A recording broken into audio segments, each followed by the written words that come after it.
Hello मेरे प्यारे बच्चों, तो कैसे चल रही है पढ़ाई आप लोग? आई होप कि बहुत ही अच्छी चल रही होगी। और देखिए आज की जो वीडियो है ना, एक वीडियो में पूरा सेट हल करने वाले हैं। तो देखिए बायोलॉजी का जो सेट नंबर 1 348 जी वन शॉट, यानी कि एक वीडियो में हम तीनों वीडियो को जोड़ देंगे और 1 घंटे की लगभग हो सकती वीडियो, ठीक ना। तो 3 वीडियो बना है, 3 पार्ट बना है, तीनों पार्ट को एक पार्ट में जोड़ देंगे और तीनों कॉपी पर ही रहेगी, ठीक ना। तीनों कॉपी पर, कॉपी वाली ही वीडियो रहेगी। और मतलब तीनों को एक में जोड़ देंगे तो एक हो जाएगा, यानी कि आप लोग को पढ़ने भी में आसानी हो जाएगा। मतलब जाना नहीं पड़ेगा इधर उधर खोजने वीडियो। और मुझे एक वीडियो आपको देने में मतलब अच्छा लग रहा है, क्योंकि आपको एक वीडियो देखने के बाद दूसरा खोजना पड़ रहा होगा, फिर तीसरा खोजना पड़ रहा है। ऐसा नहीं होगा, एक ही वीडियो में पूरा एक सेट समाप्त, ठीक ना। तो one shot, one video, one shot, one set समाप्त। तो यहाँ पर देखिए, अगर आपको पीडीएफ चाहिए तो पीडीएफ के लिए देखिए हम नंबर उसमें भी बताएं, 7, ठीक ना, कौन सा 7460012763, ठीक ना। यहाँ पर ये 7 है, 7460012763, ठीक ना। ये मेरा व्हाट्सअप नंबर है, व्हाट्सअप करना है, इसको आपको क्या करना है, व्हाट्सअप करना है। और व्हाट्सएप पर JKS लिखेंगे, JKS, और आपको 3-4 साल का पीडीएफ मिल जाएगा सिर्फ 100 रुपीज में, ठीक ना। 100 रुपीज में आपको पूरा 3 साल का पीडीएफ मिल जाएगा, ठीक है, केमिस्ट्री, बायोलॉजी और फिजिक्स तीनों का। Thank you, bye bye. मतलब चलते हैं वीडियो पर लाऊं। तो देखिए यहाँ पर बहुविकल्पी क्वेश्चन देख लीजिए पहले। बहुविकल्पी प्रश्न, यहाँ पर देखिए सही विकल्प चुनकर अपने उत्तर पुस्तिका में लिखना है। तो इसको मैं करा चुका हूँ, जब क्वेश्चन आपको दिखाया था तो उसमें करा चुका हूँ। तो देखिए फिर से एक बार, टेपिटम परत का कार्य होता है क्या? पराग कणों का पोषण करना होता है, ठीक ना। निम्न में से कौन एक अपरदहारी है? अपरदहारी कौन है? केचुआ है आपका। डेंगू हड्डी तोड़, जो हड्डी तोड़ बुखार होता है डेंगू के कारण होता है, तो उसमें कौन सा वाहक होता है? तो यहाँ पर देखिए एडिज होता है, ठीक ना। कौन सा वाहक होता है? एडिज होता है। उसके बाद देखिए घवला है।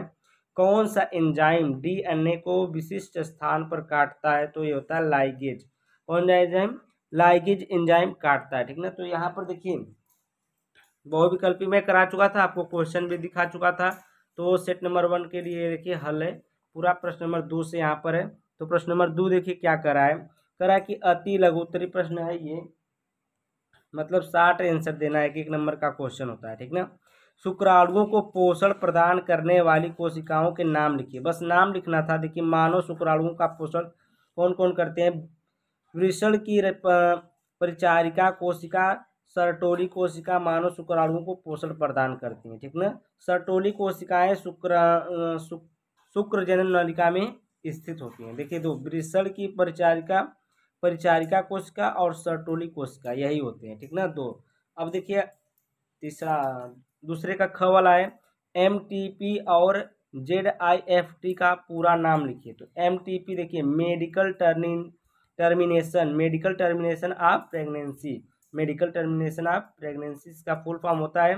और ZIFT का होता है जाइगोट इंट्रा फैलोपियन और ट्रांसफर, ठीक ना, इसका होता है फुल फॉर्म, ठीक ना, जाइगोट इंट्रा फैलोपियन ट्रांसफर। उसके बाद देखिए प्रश्न नंबर 2 का ग है, कह रहा है कि आनुवंशिकता, आनुवंशिकता की इकाई क्या है? तो आनुवंशिकता की मूल भौतिक और कार्यात्मक इकाई जो है जीन है। क्या है? जीन है। जीन डीएनए से बने होते हैं, ठीक ना।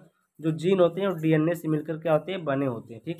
उसके बाद देखिए घ वाला है, कह रहा है कि अनुवांशिक कूट में कितने प्रकूट यानी कोडान, जिसको कोडान बोलते हैं, त्रिक होते हैं। तो इसमें कितने होते हैं? आनुवंशिक कूट में कुल 64 प्रकूट या कोडान होते हैं, ठीक ना। क्वेश्चन नंबर 2 का अंगा वाला देख लीजिए, कह रहा है कि वाहित मल क्या है? वाहित मल क्या होता है? तो देखिए ये वाहित मल है, घरों उद्योगों अस्पतालों कार्यालयों कृषि कार्य खेतों और अन्य मानव क्रियाकलापों में इस्तेमाल होने वाले पानी के अपशिष्ट को वाहित मल कहते हैं। यह द्रव रूपी अपशिष्ट पदार्थ होता है जो जल और मृदा को प्रदूषित करता है, ठीक ना। ये क्या करता है?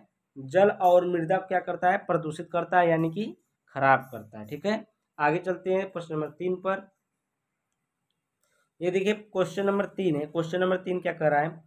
अफीम क्या है? यह किस पौधे से प्राप्त होता है? अफीम, अफीम देखिए, अफीम एक प्रकार हेरोइन या ड्रग होता है। अफीम का वैज्ञानिक नाम है लैक्रीमापेप, लैक्रीमा और पेपवेयर्स, ठीक ना, पेपवेयर्स है।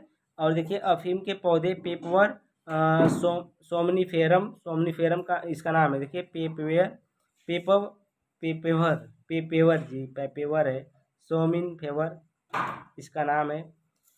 के लैटेक्स को सुखाकर इससे तैयार किया जाता है। जो आपका ये अफीम होता है या चरस होता है या गांजा होता है या फिर क्या, गांजा नहीं, चरस जो होता है या फिर क्या हीरोइन बोलते हैं और ड्रग्स बोलते हैं, वो किस किस पौधे से बनते हैं?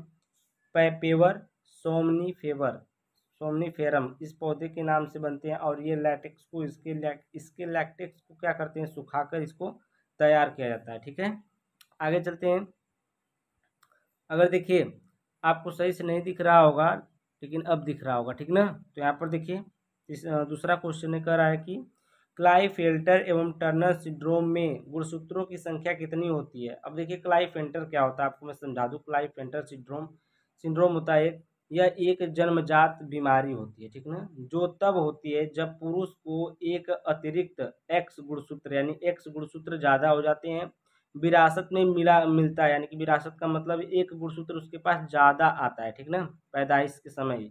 इस वजह से क्लाइफेल्टर सिंड्रोम वाले पुरुषों में कुल कुल कितने होते हैं? इस वजह से देखिए, इस वजह से ये विरासत में मिलता है। इस वजह से क्लाइफेल्टर सिंड्रोम वाले पुरुषों में कुल 47 गुणसूत्र, कुल कितने गुणसूत्र हो जाते हैं? 47, जो कि मानव में आमतौर पर पुरुषों में 46 गुणसूत्र होते हैं, ठीक ना। एक गुणसूत्र बढ़ जाता है तो उसमें 47 गुणसूत्र हो जाते हैं। कौन सा बढ़ता है? एक्स गुणसूत्र बढ़ता है, ठीक ना, एक्स गुणसूत्र बढ़ जाता है तो ये 47 हो जाते हैं। और वैसे आमतौर पर कितने होते हैं? 46 होते हैं, आपको पता है। कितने जोड़े में अगर पूछेगा तो 23 जोड़े बताएंगे, अगर जोड़े में नहीं पूछेगा तो 46 गुणसूत्र है, ठीक ना। उसके बाद देखिए टर्नर सिंड्रोम क्या होता है? टर्नर सिंड्रोम ये देखिए यह एक आनुवंशिक स्थिति है जो तब होती है जब महिलाओं में एक एक्स गुणसूत्र की कमी हो जाती है। इस वजह से टर्नर सिंड्रोम वाली महिलाओं में कुल 45 गुणसूत्र होते हैं। देखिए महिलाओं में क्या होता है, एक एक्स गुणसूत्र जब कमी हो जाती है तो इसको बोलते हैं टर्नर सिंड्रोम, ठीक ना। और जो क्लाइफेल्टर सिंड्रोम होता है वो पुरुषों में होता है, ठीक। और ये टर्नर सिंड्रोम जो होता है महिलाओं में होता है। पुरुषों में एक गुणसूत्र बढ़ जाता है और महिलाओं में एक एक्स गुणसूत्र जो होता है कम हो जाता है, जिससे कि इसमें 45 गुणसूत्र हो जाएंगे। आमतौर पर महिलाओं में कितने गुणसूत्र होते हैं? 46 गुणसूत्र उनमें भी होते हैं। लेकिन जब ये रोग हो जाता है टर्नर सिंड्रोम, तब इसमें क्या हो जाता है? 45 हो जाते हैं, यानी कि एक गुणसूत्र की कमी आ जाती है, ठीक ना। उसके बाद देखिए प्रश्न नंबर 3 का ग है। ग है क्या कर रहा है? मानव में प्रतिरक्षा इम्यूनिटी कितने प्रकार की होती है, उनके नाम लिखिए। तो मानव में जो प्रतिरक्षा दो मुख्य प्रकार की होती है। कौन कौन सी? सक्रिय प्रतिरक्षा और निष्क्रिय प्रतिरक्षा। सक्रिय प्रतिरक्षा का मतलब जो क्रिया करने लायक हो, और निष्क्रिय प्रतिरक्षा का मतलब जो क्रिया करने लायक न हो, ठीक ना। तो इसको निष्क्रिय प्रतिरक्षा बोलेंगे और सक्रिय प्रतिरक्षा। मानव में प्रतिरक्षा दो मुख्य प्रकार की होती है। कौन कौन? सक्रिय प्रतिरक्षा और निष्क्रिय प्रतिरक्षा। हम लोग आगे चलते हैं प्रश्न नंबर घ पर।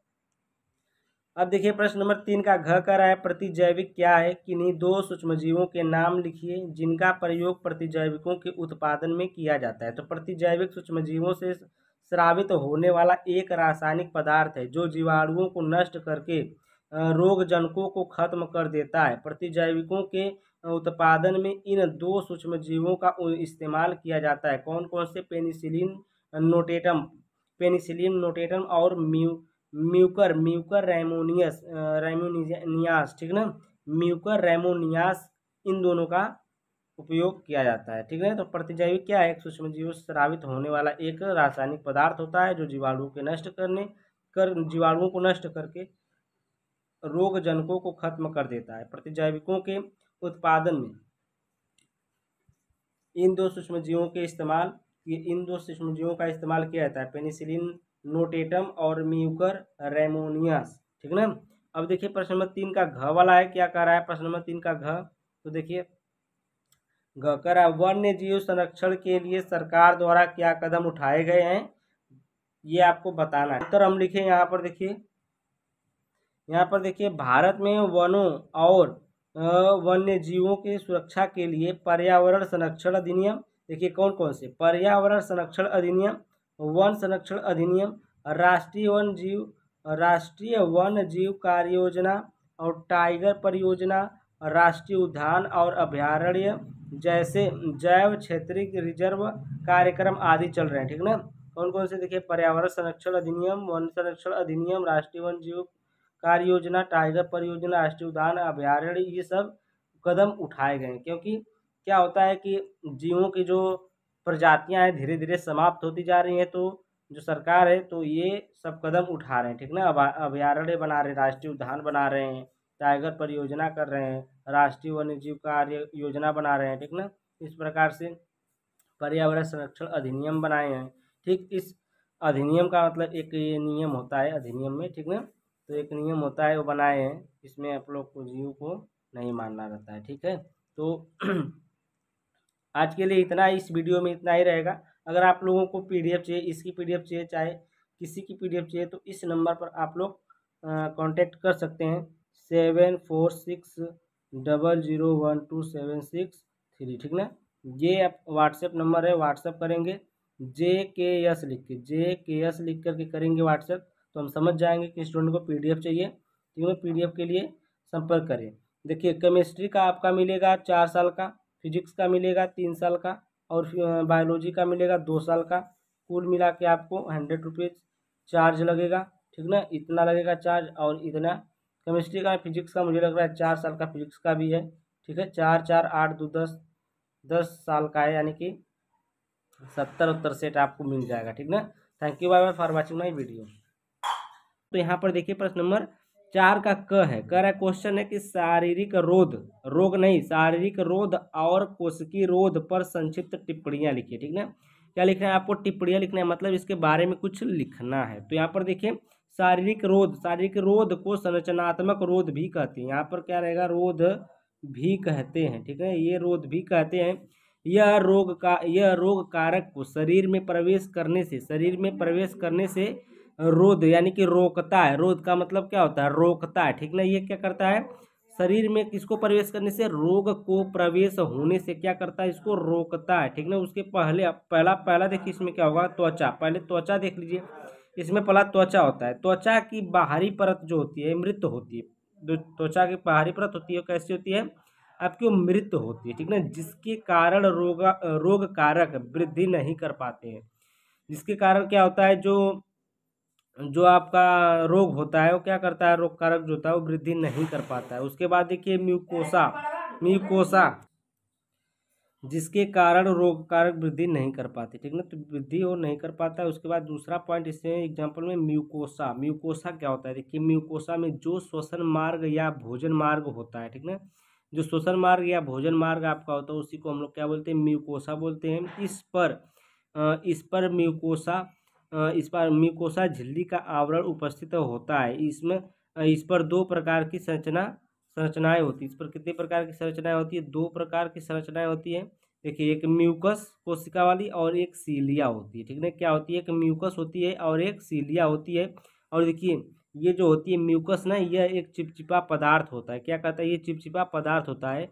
और ये क्या होता है, इसमें गति होती है जीवाणु में बाहर निकालने की, यानी कि ये इसमें इतनी गति होती है कि जीवाणु को क्या करता है, बाहर निकालता है। और ये चिपचिपा पदार्थ जीवाणु को अपने ओर खींच कर के चिपका लेता है, और ये इस गति के कारण जीवाणु को बाहर निकाल देता है। उसके बाद देखिए कोशिकीय रोध क्या होता है, ये श्वेत रक्त कणिकाओं के अंतर्गत सम्मिलित है, ठीक ना। ये क्या होते हैं, श्वेत रक्त कणिका, जो व्हाइट ब्लड कॉर्पस्कल्स होते हैं ना, उसके अंतर्गत ये सम्मिलित है। इसमें न्यूट्रोफिल, मैक्रोफेज, मोनोसाइट एवं कोशिका भक्षण द्वारा जीवाणु या वायरस को नष्ट कर देती है। कोशिका भक्षण द्वारा क्या करती है, वायरस को, विषाणु को और जीवाणु को क्या कर देती है, नष्ट कर देती है, ठीक है। उसके बाद देखिए प्रश्न नंबर 4 के ख पर आते हैं। प्रश्न नंबर 4 का ख क्या कर रहा है आपका, वियोजन के नियम पर टिप्पणी लिखिए। वियोजन का नियम क्या है, वियोजन का नियम यह बता रहा है कि देखिए विष संयोजन के नियम पर टिप्पणी लिखिए। तो विष संयोजन का नियम यहाँ पर हम लोग हेडिंग लगाए हैं। उसके बाद देखिए विष संयोजन का पृथक्करण का नियम, विष संयोजन या पृथक्करण का नियम मेंडल के नियमों से मिंडल के नियमों में से एक है, ठीक ना। यह नियम इस बात की जानकारी देता है कि जब कोई जीव युग्मक बनाता है तो हर युग्मक को एक जीन ही मिलता है, ठीक ना। जब कोई जीव युग्मक बनाता है तो हर युग्मक को कितना जीन मिलता है, एक जीन मिलता है। जीन किससे बना होता है, डीएनए से बना होता है, ठीक ना, बनता है। तो हर युग्मक को एक जीन मिलता है। यह जीन यादृच्छिक रूप से चुना जाता है, ठीक ना। यह जीन कैसे चुना जाता है, यादृच्छिक रूप से चुना जाता है। इस नियम के बारे में और भी कुछ बातें यहाँ पर मैं लिखा हुआ हूँ। पहला है, देखिए, पहला है कि इस नियम के मुताबिक एक जीव में मौजूद किसी लक्षण के दो कारक मिश्रित नहीं होते। क्या होता है कि इस नियम के मुताबिक, ये जो आपका नियम है, विसंयोजन का नियम जो है, इसके मुताबिक एक जीव में मौजूद किसी लक्षण के दो कारक मिश्रित नहीं होते हैं। उसके बाद दूसरा है, युग्मक बनने के समय ये कारक एक दूसरे से अलग हो जाते हैं। एक दूसरे से क्या होते हैं, ये अलग हो जाते हैं जब युग्मक बनता है तब, ठीक है। आगे चलते हैं। यहाँ पर तीसरी पॉइंट है, कह रहा कि इस तरह हर युग्मक में किसी लक्षण के लिए सिर्फ एक कारक होता है। चौथी पॉइंट है, इस वजह से हर युग्मक अपने आप में शुद्ध होता है। इस नियम को जीव विज्ञान में युग्मक जनन और आनुवंशिकी की व्याख्या के लिए भी माना जाता है, ठीक ना। तो ये 5 पॉइंट में उसमें लिखा था, आप लोग कम भी लिख सकते हैं, ठीक ना। तो 2 नंबर का क्वेश्चन था। अब देखिए यहाँ पर प्रश्न नंबर 4 का ग है। प्रश्न नंबर 4 का ग, कैंसर क्या है, कैंसर क्या होता है, इसके बारे में बताना है। इसके बचाव या उपचार का उल्लेख कीजिए। इसके बचाव या उपचार का आपको उल्लेख करना है। देखिए, कैंसर, कैंसर क्या होता है। कैंसर असामान्य या क्षतिग्रस्त कोशिकाओं की अनियंत्रित वृद्धि है जो शरीर में कहीं भी शुरू हो सकती है और संभवतः अन्य क्षेत्रों में भी फैल सकती है। जैसे कैंसर कैसे फैलता है, अगर कहीं आपको चोट लगी, वहाँ पर जो आपकी जो क्षतिग्रस्ती कोशिका है उसको अनियंत्रित वृद्धि होती है। उसमें क्या होती है, बहुत ज़्यादा वृद्धि होने लगती है, जहाँ की वो ठीक होने के बजाय उसमें और भी वृद्धियाँ होने लगती हैं, ठीक ना। यानी कि वो बढ़ने लगता है, चोट जो होती है बढ़ने लगती है। उसी को धीरे धीरे जब वो चोट पुरानी हो जाती है तो वो कैंसर का रूप ले लेता है। यहाँ पर देखिए, रुधिर कैंसर का उपचार जो है, रुधिर कैंसर रोगी में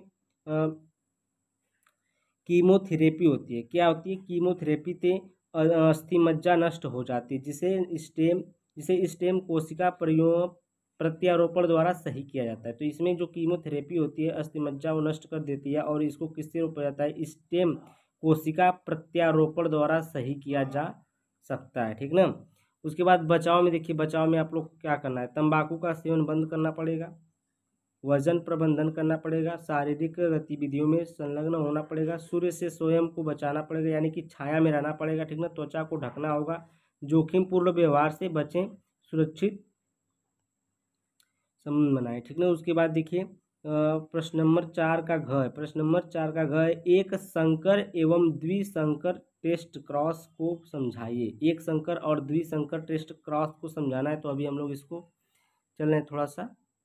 देखिए, एक संकर क्रॉस क्या होता है, जब एक समय में एक जोड़ी विपरीत लक्षण की वंशागति का अध्ययन किया जाता है, उसे हम लोग एक संकर क्रॉस कहते हैं। क्या कहते हैं, उसे एक संकर क्रॉस कहते हैं। जब एक समय में एक जोड़ी विपरीत लक्षण की वंशागति का अध्ययन किया जाता है तो उसे हम लोग एक संकर क्रॉस कहते हैं। अभी हम लोग एग्जाम्पल में आपको बताते हैं। जैसे यहाँ पर देखिए, एक संकर वाला है, क्रॉस वाला है, एक संकर क्रॉस वाला है। तो लंबा है यहाँ पर बौना, जो कैपिटल टी आपको दिख रहा है लंबा है, लंबा बीज है, और ये जो स्मॉल टी दिख रहा है स्मॉल छोटा वाला है, ठीक ना, यानी कि बौना टी है। तो यहाँ पर देखिए, कैपिटल टी और स्मॉल टी जब मिलता है तो कैपिटल टी स्मॉल टी बनता है, और कैपिटल टी स्मॉल टी संकर लंबे F1 पीढ़ी यानी कि लंबे बनते हैं। क्या बनते हैं, कैपिटल टी स्मॉल टी क्या मिलकर बनते हैं, लंबे बनते हैं। ये युग्मज है, ठीक ना। कैपिटल टी और स्मॉल टी दोनों मिले हैं तो ये युग्मज हो गया, ठीक है, और ये जनन है, ठीक। उसके बाद देखिए, द्विसंकर, द्विसंकर क्रॉस में क्या होता है, द्विसंकर क्रॉस जब एक समय में दो जोड़ी विपरीत लक्षण की वंशागति का अध्ययन किया जाता है उसे द्विसंकर क्रॉस कहते हैं। जब एक समय में दो जोड़ी विपरीत लक्षण की वंशागति का अध्ययन किया जाता है उसे हम लोग क्या कहते हैं, द्विसंकर क्रॉस कहते हैं। तो द्विसंकर क्रॉस देखिए, यहाँ पर मैं आपको दिखा दूँ। देखिए, capital T small T, capital T small T. अब देखिए, कैपिटल टी का स्मॉल कैपिटल टी एक बार स्मॉल टी से मिल रहा है, फिर यहाँ पर जाके स्मॉल टी, फिर यहाँ पर क्या बन रहा है, स्मॉल टी ही बन रहा है, ठीक ना। फिर उसके बाद देखिए ये कैपिटल टी से मिला, और कैपिटल टी ये वाला जो है इस कैपिटल टी से मिला, और दोनों एक कैपिटल टी और एक स्मॉल टी बन गया, क्योंकि इसमें भी आपका ये स्मॉल टी भी है, ठीक ना। तो इसमें स्मॉल टी भी है, इसमें भी स्मॉल टी है, तो दोनों स्मॉल टी मिल गया। जब ये कैपिटल टी किसी स्मॉल टी से मिलेगा तो कैपिटल टी और स्मॉल टी बनाएगा, और जब ये कैपिटल टी और ये स्मॉल टी दोनों स्मॉल टी से मिलेंगे तो खाली स्मॉल टी ही बनाएंगे। तो यहाँ पर स्मॉल टी, और यहाँ पर कैपिटल टी और स्मॉल टी दोनों बनाए, ठीक ना। क्योंकि यहाँ पर देखिए कैपिटल टी से मिला है तो कैपिटल बनाया, ठीक है। और ये कैपिटल टी स्मॉल टी से मिला है और फिर स्मॉल टी से मिला है तो स्मॉल टी बनाएगा, और ये स्मॉल टी इस टी से मिला है, ये स्मॉल टी यहाँ पर देखिए, ये स्मॉल टी यहाँ पर है, स्मॉल टी ही बनाएगा, ठीक है। तो यहाँ पर कैपिटल टी से मिलेगा तो कैपिटल टी बनाएगा, अगर स्मॉल टी से मिल गया तो स्मॉल टी बनाएगा, ठीक है। तो यहाँ पर पीढ़ी 2 है ये, ठीक है। यहाँ पर देखिए कैपिटल टी जो है लंबे हैं और जो स्मॉल टी है बौने पौधे हैं, ठीक है। आगे चलते हैं। यहाँ पर देखिए प्रश्न नंबर 5 का क है समजातता पर टिप्पणी लिखिए। समजातता क्या होती है? देखिए यहाँ पर जीव विज्ञान में दो या अधिक वर्गों में संरचनात्मक समानता या जीन की समानता यह दर्शाती है कि उन प्राणियों के वंशज समान थे। उन प्राणियों के क्या वंशज क्या थे? समान थे। वंशज का मतलब पुरानी पीढ़ी क्या थी? समान थी। इसी गुण को समजातता कहते हैं। इसी गुण को क्या कहते हैं? समजातता। एक बार फिर से देखिए, जीव विज्ञान में दो या अधिक वर्गों के में संरचनात्मक समानता या जीन की समानता यह दर्शाती है कि जो प्राणियों के वंशज समान थे, इसलिए इस गुण को हम लोग समजातता कहते हैं। उदाहरण के लिए यहाँ पर देखिए, घोड़े का अग्रपाद यानी कि अगला पैर, मनुष्य के अग्रपाद, पक्षी के पंख आदि, ठीक ना। ये एग्जाम्पल हो गए। उसके बाद देखिए हम लोग आगे चलते हैं। तो यहाँ पर देखिए क्वेश्चन नंबर 5 का ख है, हार्डी वेनबर्ग सिद्धांत का वर्णन कीजिए। तो यहाँ पर देखिए हार्डी वेनबर्ग सिद्धांत हम लिख लिए। ये क्या बताता है? यह सिद्धांत कहता है कि एक जनसंख्या में अलील यानी कि युग्म विकल्पी की आवृत्तियां और उनके स्थल यानी कि लोकस जिसे कहते हैं, विकासवादी कारकों की अनुपस्थिति में एक पीढ़ी से दूसरी पीढ़ी तक स्थिर होते हैं। अर्थात जीनों व उनके स्थल में कोई परिवर्तन नहीं होता। जीन कोष यानी कि जनसंख्या में कुल जीनों व उनके युग्म क्या होते हैं? युग्म विकल्पी जो होते हैं, उनके युग्म विकल्पी अपरिवर्तित रहते हैं। इसे आनुवंशिक संतुलन कहते हैं या हार्डी वेनबर्ग साम्यता कहते हैं। अर्थ जीनों व उनके स्थल में कोई परिवर्तन नहीं होता। जीन कोष अपरिवर्तित रहते हैं। क्या होते हैं? जीन कोष अपरिवर्तित रहते हैं। इसे आनुवंशिक संतुलन कहते हैं या फिर हार्डी वेनबर्ग साम्यता कहते हैं, ठीक है। यही आपका होता है हार्डी वेनबर्ग सिद्धांत। आगे इसमें सिद्धांत के रूप में कुछ बातें इसमें है। तो देखिए सिद्धांत करा कि गणितीय रूप में प्रदर्शन इसका देख लिए। दो अलील कैपिटल ए और स्मॉल ए की आवृत्ति, सभी अलील आवृत्तियों का योग एक होता है। क्या होता है? एक होता है। जैसे P प्लस क्यू है, P प्लस क्यू बराबर 1, P बराबर प्रभावी अलील यानी कि कैपिटल ए की आवृत्ति, Q बराबर अप्रभावी अलील स्मॉल ए की आवृत्ति। इस समीकरण का द्विपदी अभिव्यक्ति समीकरण निम्न है। इसमें अभिव्यक्ति जो समीकरण है वो क्या है? निम्न है। अभी आप देखिए यहाँ पर p² plus 2pq plus q², जैसे a प्लस बी का होल स्क्वायर होता है उसी प्रकार से ये फार्मूला बना है, ठीक है। तो इसके बराबर क्या है? 1 है। तो p² बराबर क्या हो जाएगा आपका? जीनोटाइप कैपिटल ए वाले जीवों की आवृत्ति है। जो p कैपिटल है, जो p² है वो कैपिटल ए वाले की आवृत्ति है, और q² जो है वो स्मॉल ए जीवों की आवृत्ति है। 2pq जो है जो pq, इसमें p भी इसमें q भी है, तो ये कैपिटल ए है, एक स्मॉल ए है, जीवों की उत्पत्ति, ठीक ना, यानी कि आवृत्ति है। यहाँ पर देखिए आवृत्ति में विभिन्नता आती है तो यह विकासीय परिवर्तन का संकेत होता है, ठीक ना। विकासीय परिवर्तन का क्या होता है? संकेत होता है। 5 घटक हार्डी 5 घटक हार्डी वेनबर्ग को प्रभावित करते हैं, ये निम्न है। जीन पलायन या जीन प्रवाह, आनुवंशिक विचलन। पहला है जीन पलायन या जीन प्रवाह, दूसरा है आनुवंशिक विचलन, तीसरा है उत्परिवर्तन, चौथा है आनुवंशिक पुनर्योजन, या फिर पांचवा है प्राकृतिक वरण। ठीक ना, प्राकृतिक वरण आप लोग को दिख नहीं रहा है, प्राकृतिक वरण। आगे चलते हैं इसमें।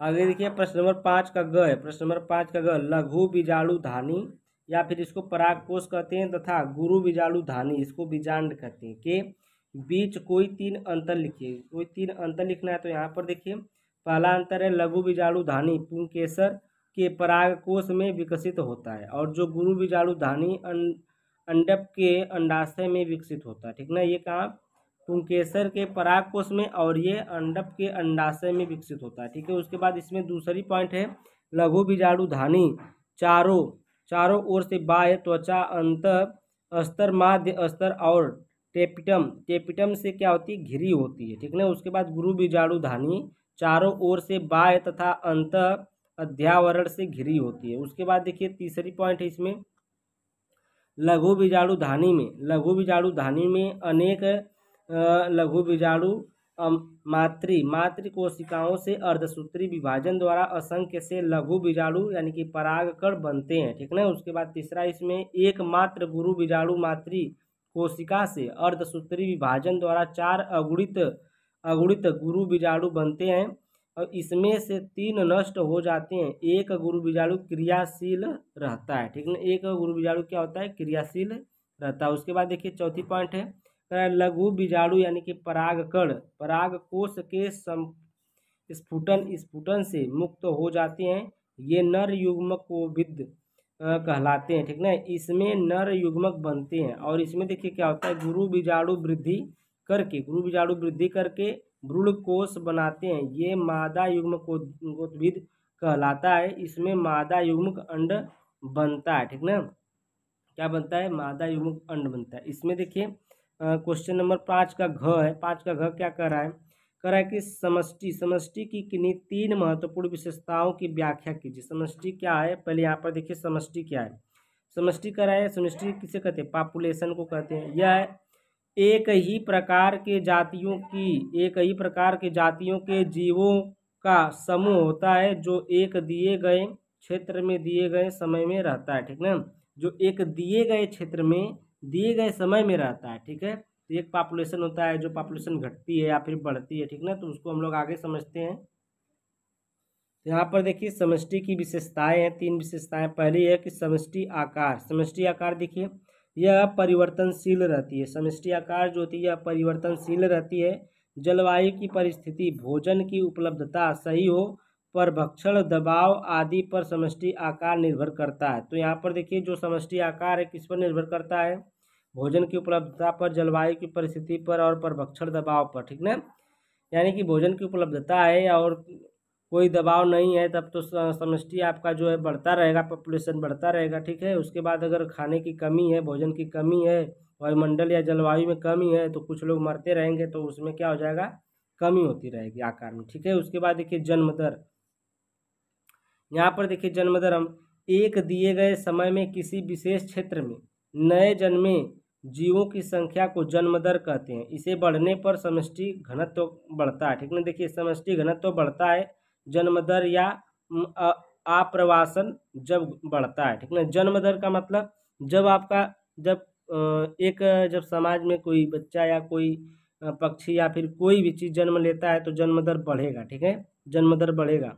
जब आप्रवास का मतलब कहीं और शहर से आ गया कोई, ठीक ना, कोई जगह से आ गया, कोई दूसरे देश से आ गया तो भी क्या होगा, वहाँ पर जन्म दर क्या होगा, बढ़ जाएगा। ठीक है, जैसे जनसंख्या बढ़ेगी, पॉपुलेशन बढ़ेगा तो जन्म दर क्या होगी, बढ़ेगी। ठीक ना, उसके बाद मृत्यु दर देखिए एक दिए गए समय में किसी विशेष क्षेत्र में मरने वाले जीवों की संख्या में कमी होने को मृत्यु दर कहते हैं। इसमें समष्टि घनत्व घटता है, यानी कि जब मृत्यु दर होगी यानी कि कोई मरेगा तो हमारे कोई ना कुछ कमी होगा। ठीक ना, कुछ ना कुछ तो कमी होगा ना, तो उसी को हम लोग क्या कहते हैं, मृत्यु दर कहते हैं और घनत्व घटता है कहते हैं। ठीक है, इसका घनत्व घटेगा। प्रश्न नंबर 6 का क देखिए। प्रश्न नंबर 6 का क क्या कह रहा है कि निम्नलिखित से आप क्या समझते हैं? क वाला देखिए जीवन की उत्पत्ति। जीवन की उत्पत्ति पहला, आप जीवन की उत्पत्ति से क्या समझते हैं? देखिए एक वैज्ञानिक थे ओपेरियन। ओपेरियन के अनुसार देखिए सुदूर अतीत में पृथ्वी पर जीवन की उत्पत्ति रासायनिक पदार्थों के संयोजन की एक श्रृंखला के माध्यम से हुई, जो सब जल में घटित हुआ। जो क्या कहाँ घटित हुआ? जल में घटित हुआ। लगभग 5 अरब साल पहले पृथ्वी की उत्पत्ति गर्म गैसों और कई रसायनों के वाष्पों से हुई थी। ये धीरे धीरे ठंडे हो गए और कठोर परत बन गई, जो जिसे हम लोग पृथ्वी कहते हैं, ठीक ना, जिसे हम लोग क्या कहते हैं? पृथ्वी कहते हैं। और पृथ्वी पर इन्हीं से क्या हुआ? जीवन उत्पन्न हुआ। ठीक है, उसके बाद देखिए दूसरा है ऑस्ट्रेलोपिथेसिन। ऑस्ट्रेलोपिथेसिन, ठीक ना, आदि मानव। ये क्या होते हैं? आदि मानव। देखिए ऑस्ट्रेलोपिथेकस थेकस कहिए, चाहे वही कहिए, थेसिन, ठीक ना।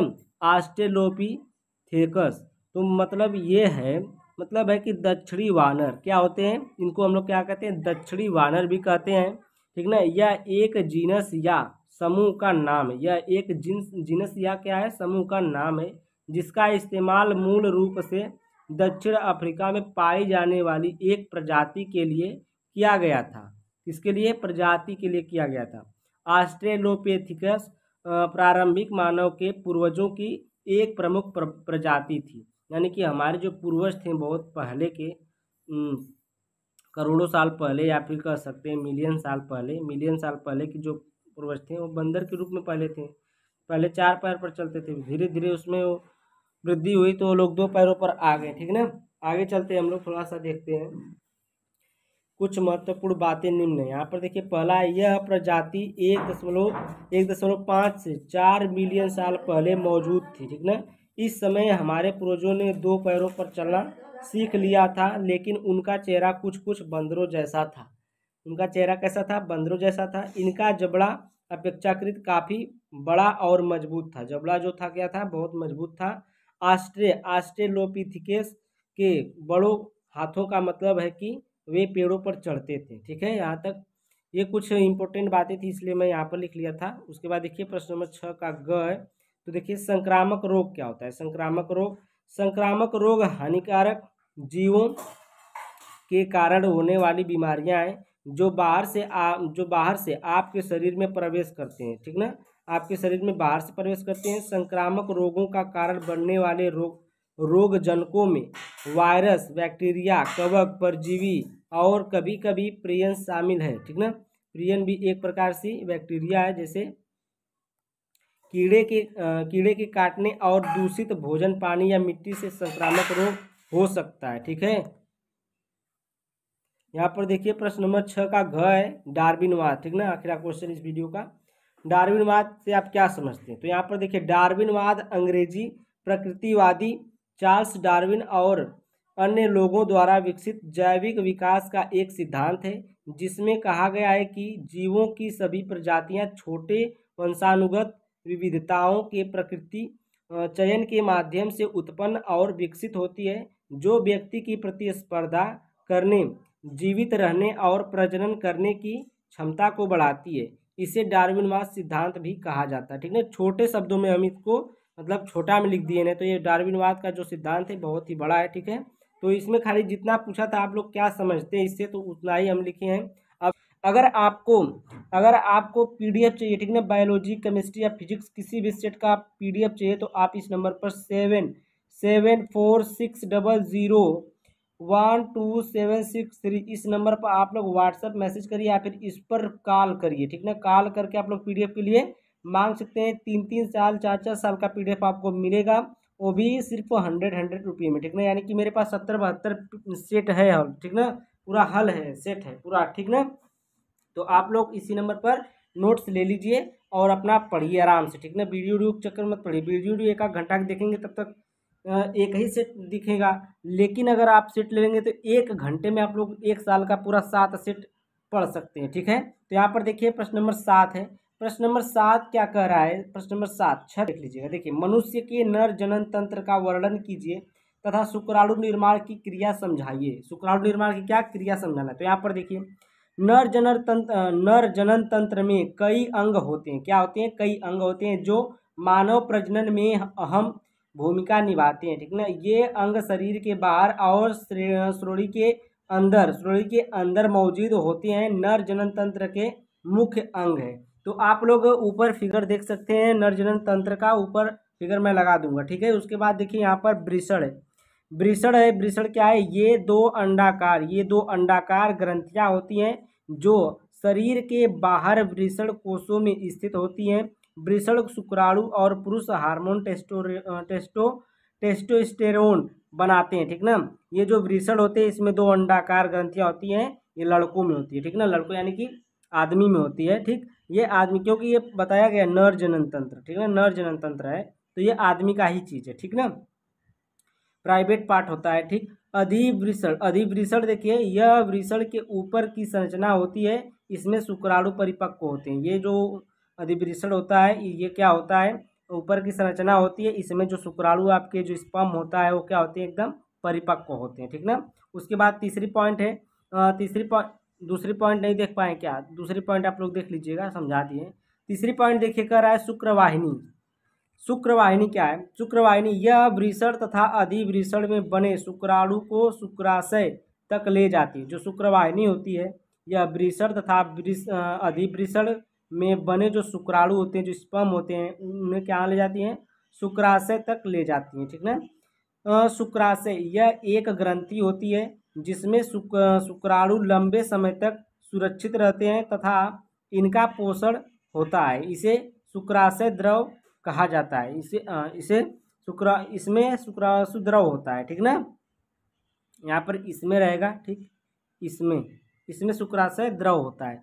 उसके बाद देखिए आगे मूत्रवाहिनी क्या है? मूत्रवाहिनी यह मूत्र तथा शुक्राणु को बाहर निकालने की एक नली होती है। ठीक ना। इसमें एक नली होती है, पेशाब की नली होती है, जिसे कहते हैं पेशाब की नली, उसी को मूत्रवाहिनी कहते हैं। एक मूत्र तथा शुक्राणु को बाहर निकालने की एक नली होती है। ठीक ना। यानी कि जिस रास्ते से स्पर्म निकलता है या फिर पेशाब निकलती है उसी को हम लोग क्या कहते हैं?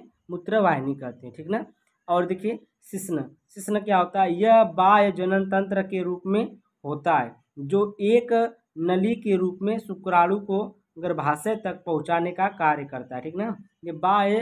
ये क्या होता है? बाह्य जनन तंत्र के रूप में होता है जो एक नली के रूप में होता है, जिससे शुक्राणु बाहर निकलते हैं और जब निषेचन होता है तो गर्भाशय तक पहुंचाने का कार्य वही करता है। उसके बाद देखिए आपका शुक्राणु निर्माण की क्रिया जो होती है, शुक्राणुओं का निर्माण शुक्राणु जनन प्रक्रिया द्वारा वृषणों में होता है और बहुत अधिक संख्या में बनते हैं। ये क्या होते हैं? बहुत अधिक संख्या में बनते हैं। ठीक ना।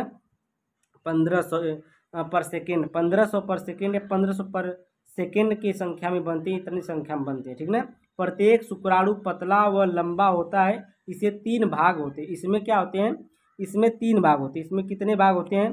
इसमें 3 भाग होते हैं। 3 भाग कौन कौन से होते हैं अभी हम बता रहे हैं आपको। देखिए यहाँ पर एक क्या होता है? पहला सिर होता है, दूसरा मध्य खंड होता है, तीसरा पूंछ होता है। ठीक ना। पूंछ, नीचे पूंछ। तो इसमें देखिए यह प्रायः फूला हुआ एवं लंबा सा भाग होता है। इसमें एक लंबा सा अगुणित केंद्रक होता है। केंद्रक के चारों ओर थोड़ा सा कोशिका द्रव्य होता है। इसके आगे की ओर शीर्ष पर गाल्जिकाओं की बनी एक्रोसोम नामक रचना होती है। ठीक ना। मैं आपको ऊपर फिगर में दिखा दूंगा कि ये कैसा होता है। ठीक ना। सिर और मध्यखंड और पूंछ सब दिखा दूंगा आपको फिगर में। आप लोग सिर कैसा है, मध्यखंड कैसा है और पूंछ कैसा है। ठीक। उसके बाद देखिए यह सिर की अपेक्षा पतला, छोटा एवं छोटी सी ग्रीवा द्वारा सिर से जुड़ा रहता है। इस भाग में दो कारक काय तथा माइटोकॉन्ड्रिया और इनके बाहर थोड़ा सा कोशिका द्रव्य होता है। बाहर क्या होता है? थोड़ा सा कोशिका द्रव्य होता है। पूंछ में देखिए क्या है? यह कोशिका द्रव्य के शेष भाग से बनी झिल्लीवत प्राय लंबी कोड़े जैसी और अत्यधिक गतिशील होता है। पिछले भाग में झिल्ली नहीं होती है, केवल नग्न अक्ष सूत्र ही होता है। तो आप लोग जैसा कि फिगर में देख पा रहे हैं कि सिर कैसा है, मध्यखंड कैसा है और पूंछ कैसा है। ठीक ना। तो वो सब आप लोग फिगर में देख पा रहे हैं। हम लोग थोड़ा सा आगे चलते हैं। प्रश्न नंबर 7 का अथवा देखिए। प्रश्न नंबर 7 का अथवा वाला देखिए, कह रहा है कि निम्नलिखित में अंतर लिखिए। पहला है कि प्लाज्मिड डीएनए और गुणसूत्री डीएनए में अंतर। तो यहाँ पर देखिए प्लाज्मिड डीएनए जो होता है प्राकृतिक रूप से जीवाणुओं में पाए जाते हैं। ये जो प्लाज्मिड डीएनए होते हैं प्राकृतिक रूप से किस में पाए जाते हैं? जीवाणुओं में पाए जाते हैं। उसके बाद इसमें पहला है गुणसूत्री डीएनए, सभी जीवों के गुणसूत्रों में पाए जाते हैं। उसके बाद दूसरी पॉइंट है कि प्लाज्मिड डीएनए प्रायः वृत्ताकार होते हैं। ये क्या होते हैं? वृत्ताकार होते हैं। और इसमें दूसरी पॉइंट है कि गुणसूत्री डीएनए वृत्ताकार और रैखिक होते हैं। कैसे होते हैं? वृत्ताकार और रैखिक होते हैं, यानी कि सीधी रेखा वाले होते हैं, ठीक ना। तीसरा पॉइंट यहाँ पर है कि प्लाज्मिड डीएनए गुणसूत्री डीएनए से छोटे होते हैं। जो प्लाज्मिड डीएनए आपके होते हैं वो गुणसूत्री इससे क्या होते हैं? डीएनए से छोटा होते हैं ना। और देखिए इसमें तीसरी पॉइंट है कि गुणसूत्री प्लाज्मिड डीएनए से काफी बड़े होते हैं। यानी कहने का मतलब ये है कि जो प्लाज्मिड डीएनए होता है छोटा होता है, गुणसूत्री डीएनए क्या होता है? बड़ा होता है, बहुत बड़ा होता है, ठीक ना, प्लाज्मिड डीएनए से। चौथी पॉइंट है देखिए, कह रहा है कि प्लाज्मिड डीएनए केवल प्रोकैरियोटिक कोशिकाओं में पाए जाते हैं। जो प्लाज्मिड डीएनए होते हैं वो किस में पाए जाते हैं? प्रोकैरियोटिक कोशिकाओं में पाए जाते हैं। और जो गुणसूत्री डीएनए होते हैं प्रोकैरियोटिक और यूकैरियोटिक कोशिका दोनों में पाए जाते हैं, ठीक ना। प्रोकैरियोटिक और यूकैरियोटिक कोशिकाओं दोनों में पाए जाते हैं, ठीक। कौन? गुणसूत्री डीएनए। उसके बाद पांचवी पॉइंट है कि प्लाज्मिड डीएनए अतिरिक्त गुणसूत्री पदार्थ होता है। जो प्लाज्मिड डीएनए होता है वो क्या होता है? एक एक्स्ट्रा गुणसूत्री पदार्थ होता है, ठीक ना, एक्स्ट्रा बोलते हैं इसको, अतिरिक्त को।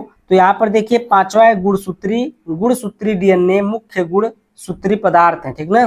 मुख्य गुणसूत्री क्या एक पदार्थ होता है, ठीक है। आगे चलते हैं हम लोग नेक्स्ट पेज पर, तो आप लोग इसको सही से लिख लीजिएगा। अब देखिए उसी में का दूसरा है कि एक्सोन्यूक्लिएज और एंडोन्यूक्लिएज एंजाइम में अंतर बताना, ठीक ना। तो देखिए यहाँ पर एक्सोन्यूक्लिएज जो होता है ये एंजाइम डीएनए अणु के सिरे से न्यूक्लियोटाइड को हटा सकती है, ठीक ना। जो ये एंजाइम होती है एक्सोन्यूक्लिएज एंजाइम जो होती है ये डीएनए अणु के सिरे से न्यूक्लियोटाइड को क्या करती है?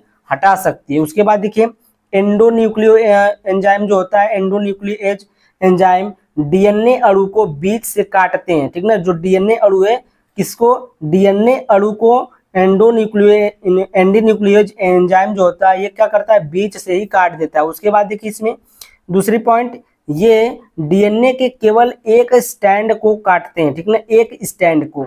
एक्सोन्यूक्लिएज जो होता है डीएनए के केवल एक स्टैंड को काटता है।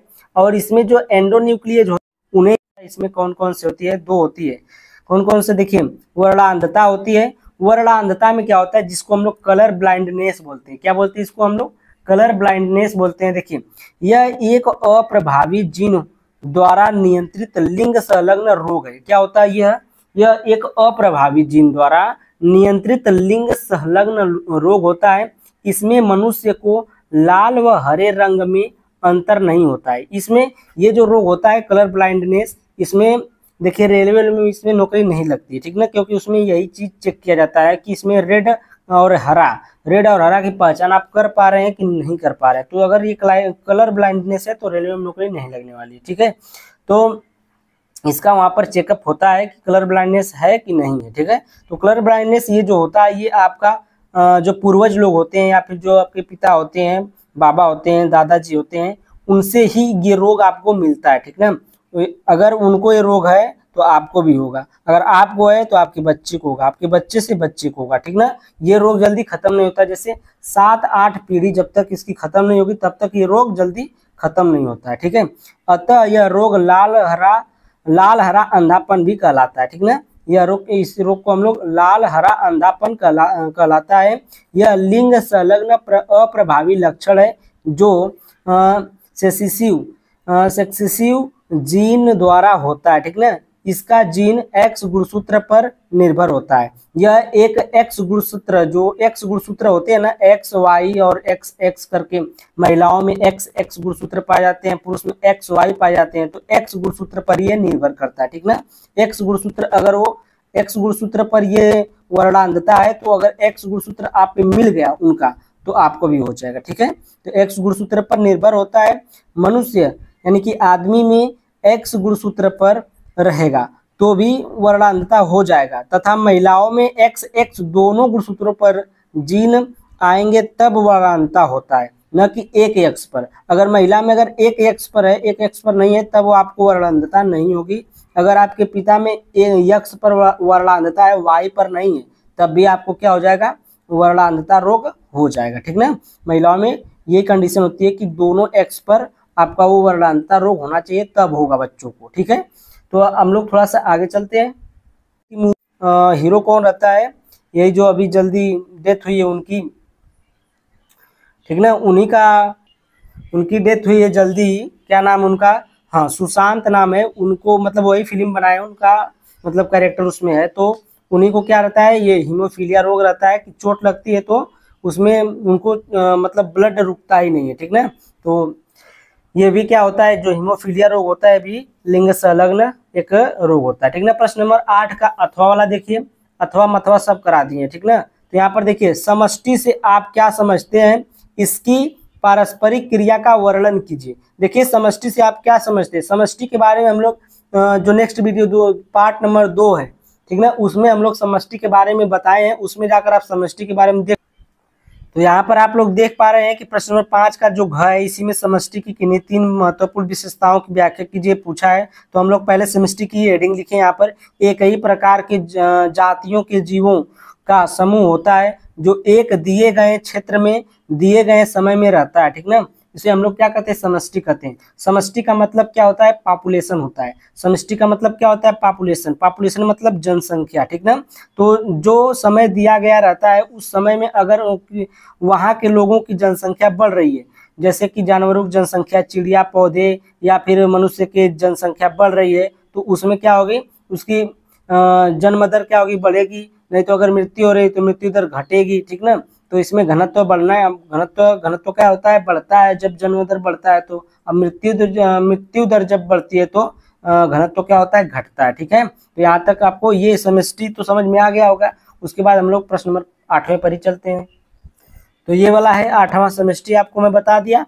पारस्परिक क्रियाएं, तो इसमें इसकी पारस्परिक क्रिया का वर्णन कीजिए। तो पारस्परिक क्रियाएं क्या है, देखिए, प्राकृतिक रूप से पाए जाने वाले सभी पौधों, जंतुओं एवं सूक्ष्म जीवों की विभिन्न आबादियां जो एक ही भौगोलिक क्षेत्र में रहती है, सदैव एक दूसरे पर निर्भर रहती है।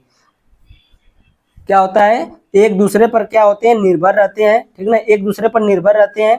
आगे चलते हैं थोड़ा सा, इसमें देखिए, सूक्ष्म जीव, जंतु एवं पादपों के मृत शरीर के जटिल कार्बनिक यौगिकों को सरल कार्बनिक पदार्थों में विघटित करके मृदा व वातावरण में वापस पहुंचाते हैं। इसे पोषक पदार्थ का चक्रण कहते हैं। इसे क्या कहते हैं, पोषक पदार्थ का चक्रण कहते हैं।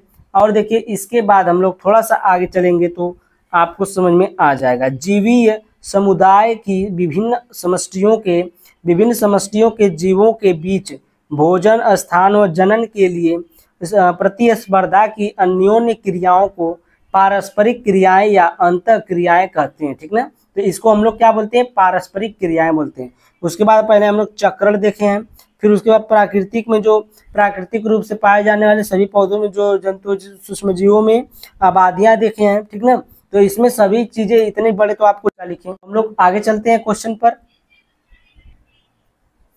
अब देखिए, हम लोग आ गए प्रश्न नंबर 9 पर। प्रश्न नंबर 9 देखिए क्या है, मेंडल के प्रभाविता के नियम की व्याख्या कीजिए, अपूर्ण प्रभाविता पर टिप्पणी कीजिए। प्रभाविता का नियम देखिए, यहाँ पर हम रीडिंग लगाए, प्रभाविता का नियम। तो प्रभाविता का नियम क्या है, जब शुद्ध लंबे तथा शुद्ध बौने पौधों के बीच संकरण यानी कि क्रॉस कराया जाता है तो प्रथम संतानीय पीढ़ी F1 में विपरीत लक्षणों में से केवल एक लक्षण यानी कि लंबापन जो प्रभावी है, ठीक ना, दिखाई देता है और अप्रभावी लक्षण बौनापन छिपा रहता है। अब देखिए, मैं आपको यहाँ पर समझाता हूँ चित्र की सहायता से। तो यहाँ पर देखिए, एक शुद्ध लंबा पौधा लिया गया है जिसका टीटी है, ठीक ना, टीटी जिसे हम लोग बोल रहे हैं, शुद्ध लंबा पौधा। उसके बाद एक शुद्ध बौना पौधा लिया गया यहाँ पर, उसका टीटी। दोनों का हम लोग क्रॉस कराएंगे, संकरण कराएंगे। अब देखिए दोनों का जब हम लोग संकरण करा रहे हैं, क्रॉस करा रहे हैं, तो एक टी मिल रहा है कैपिटल टी और एक स्मॉल टी मिल रहा है। क्या मिल रहा है? एक कैपिटल टी और एक स्मॉल टी मिल रहा है। तो कैपिटल टी स्मॉल टी, तो इसमें अगर कैपिटल टी है तो ये सभी लंबे पौधे होंगे, ठीक ना। ये क्या होंगे? लंबे पौधे। मटर का पौधा, ये जैसे शुद्ध लंबा पौधा है मटर का है, ये मटर का है, ठीक ना। तो हम लोग संकरण कराए तो ये मटर का लंबा पौधा ही प्राप्त होगा। प्रथम संतानीय पीढ़ी F1 में ये जो पौधा होगा लंबा होगा, क्योंकि इसमें कैपिटल टी आ गया। अगर ये कैपिटल टी नहीं रहता तो इसमें स्मॉल टी रहता, तो स्मॉल टी रहता तो ये बौने पौधा हो जाता, ठीक ना, बौना पौधा।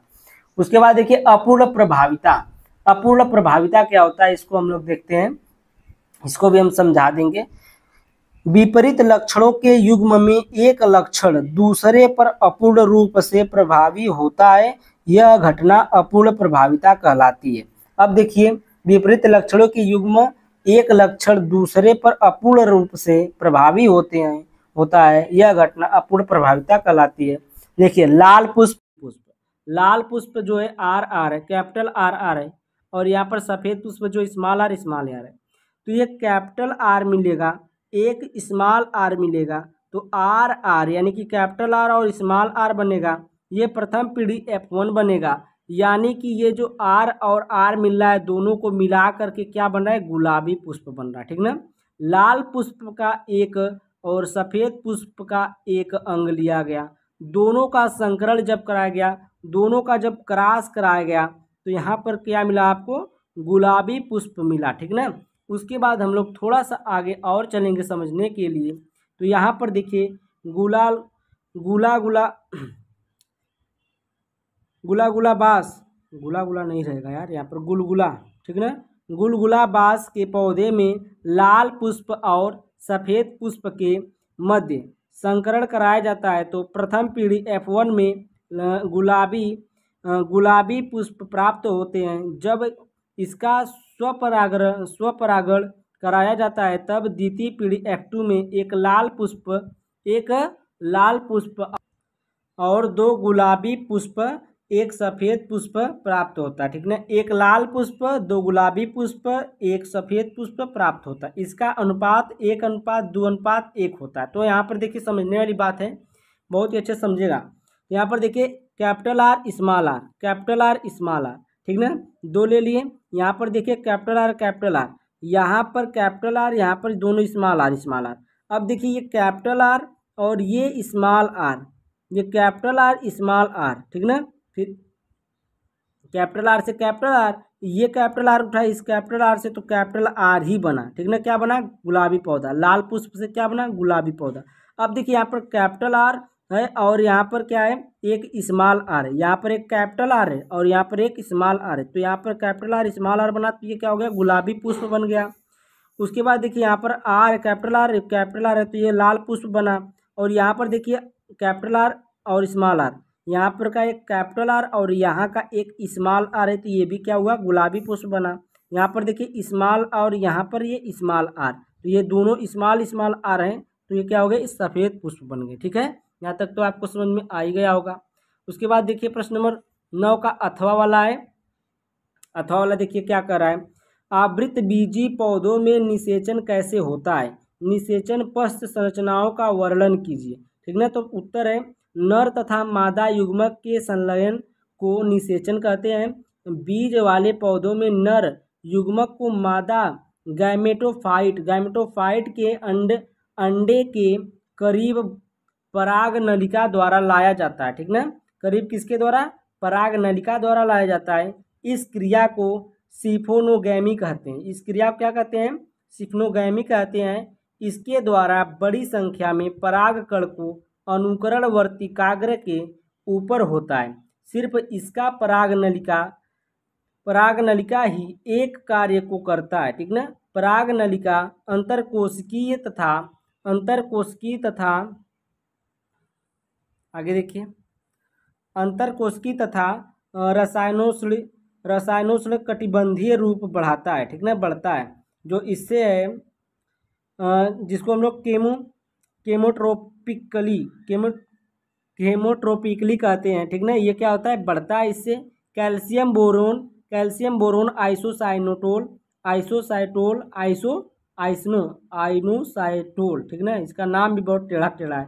शर्करा द्वारा संगठित जटिल रचना के संवेदी ग्रहण द्वारा, ठीक ना, संवेदी ग्रहण द्वारा क्या होता है ये, इसका रासायनोष्णिक कटिबंधीय रूप बढ़ता है, ठीक ना, और क्या अंतरकोशिकीय भी बढ़ता है। नलिका पराग नलिका कोशिकीय तथा रसनोष्ण कटिबंधीय रूप जो होता है इससे बढ़ता है। उसके बाद देखिए निषेचन पश्च संरचना, इसी क्वेश्चन में पूछा है निषेचन पश्च संरचना। देखिए यहाँ पर है, पहली पॉइंट है निषेचन के बाद युग्मज से भ्रूण बनता है और भ्रूण से नया जीव बनता है, इस प्रक्रिया को हम लोग भ्रूणोद्भव कहते हैं, ठीक ना।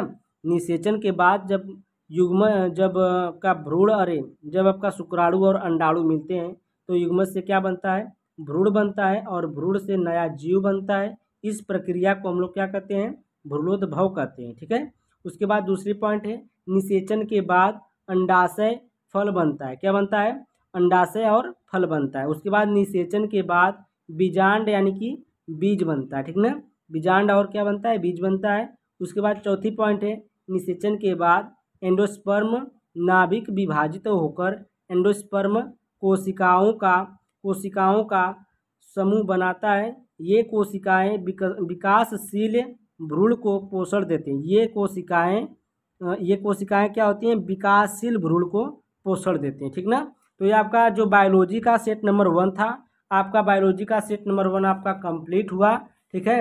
अगर आपको पीडीएफ चाहिए, नोट्स का पीडीएफ चाहिए, केमिस्ट्री का नोट चाहिए तो मिल जाएगा आपको, बायोलॉजी का तो अभी नहीं बना है, ठीक ना। तो पीडीएफ ये अनसॉल्व सेट का बन गया, लेकिन नोट का जो कह रहे हैं कि बायोलॉजी जो चैप्टर होते हैं, चैप्टर का नोट वो नहीं बना है, ठीक है। केमिस्ट्री का नोट का पीडीएफ मिल जाएगा आपको, unsolved set physics chemistry biology तीनों का पीडीएफ मिल जाएगा आपको, सिर्फ 100 रुपये में आपको ये तीनों का पीडीएफ मिल जाएगा अनसॉल्व सेट का। उसके बाद 100 रुपीज़ में आपको 99 रुपीज़ में आपको नोट्स का पीडीएफ मिल जाएगा, ठीक है। Thank you, bye bye for watching my video, और वो भी 11 चैप्टर पूरे के मिलेंगे, ठीक ना।